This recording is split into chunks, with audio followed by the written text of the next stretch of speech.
Hello, welcome to the Utopia.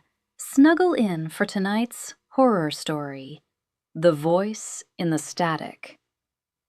Imagine you're driving home at 2:13 in the morning. The roads are empty.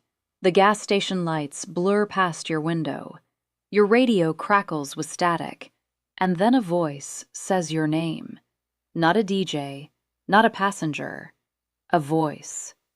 Your name. Exactly the way your grandmother used to say it. That is exactly what happened to 26-year-old Melissa Summers, and what happened next still doesn't make sense. Melissa lived alone in a small town outside of Jacksonville, Florida. She worked late shifts at a veterinary clinic and usually got home around 2 a.m. Friends described her as cautious.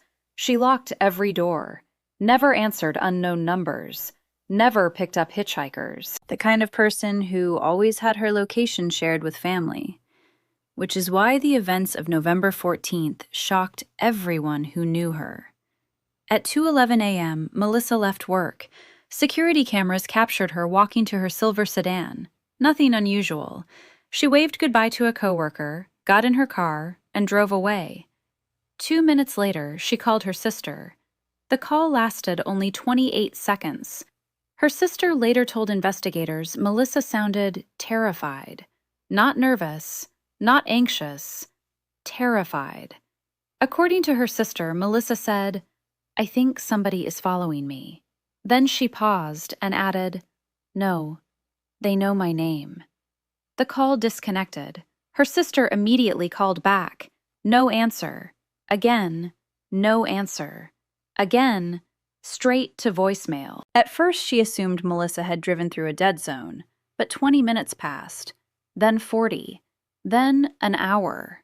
Nothing. The next morning, Melissa never showed up for breakfast with her parents. That was unusual. By noon, her family filed a missing persons report. Police began retracing her route home. At first, there were no clues. Then investigators found something strange. Her car, parked neatly beside an abandoned citrus grove, doors locked, purse inside, phone inside, keys inside. But Melissa was gone. Detectives examined her phone. The last outgoing call was to her sister. The last incoming call was from an unknown number.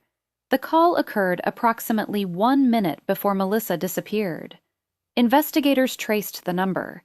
It wasn't registered to anyone.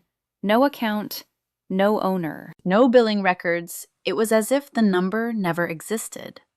The deeper investigators looked, the stranger things became.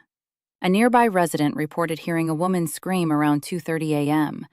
Another reported seeing headlights moving through the grove. Neither witness thought much of it at the time. Then police discovered a handheld radio scanner hidden beneath a pile of leaves near the road. Old, battered, still functioning. When technicians powered it on, they discovered recorded audio. Most of it was static, random bursts of interference. Then a voice. A man's voice. Calm, patient, almost cheerful. He repeatedly spoke different names, dozens of names. Male, female, young, old, as if he were reading from a list. Then, near the end of the recording, Melissa's name, followed by, "There you are." Police feared they were dealing with a serial predator, someone monitoring police frequencies, learning personal information, tracking victims. But there was a problem. They never identified the man. Not then, not now. Weeks passed. Search teams combed forests, swamps, drainage canals. Nothing. No trace of Melissa.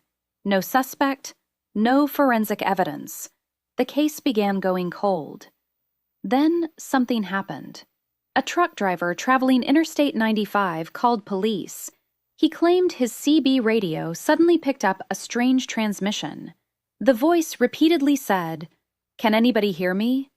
At first he ignored it. Then he recognized the name spoken next. Melissa. The truck driver saved the transmission.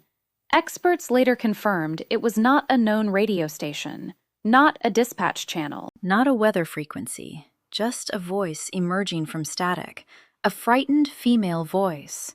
Then silence. The recording spread through law enforcement circles. Some investigators believed it was a hoax, others weren't so sure. The voice sounded remarkably similar to Melissa. Her family insisted it was her, but without proof, nothing could be confirmed. Years have passed. Melissa Summers has never been found. The unknown number was never identified. The radio recordings remain unexplained, and every so often, someone reports hearing a strange voice through static-filled radios across northern Florida. Most dismiss it as interference, random noise, coincidence, but according to those who have heard it, the voice always says the same thing. "Can anybody hear me?" And if that's true, the most terrifying possibility isn't that Melissa disappeared. It's that after all these years, she's still trying to find her way home. What do you think happened? A serial predator? A radio hoax? Or something far stranger? Let me know your theory, and I'll see you next on the next one, if the static stays quiet.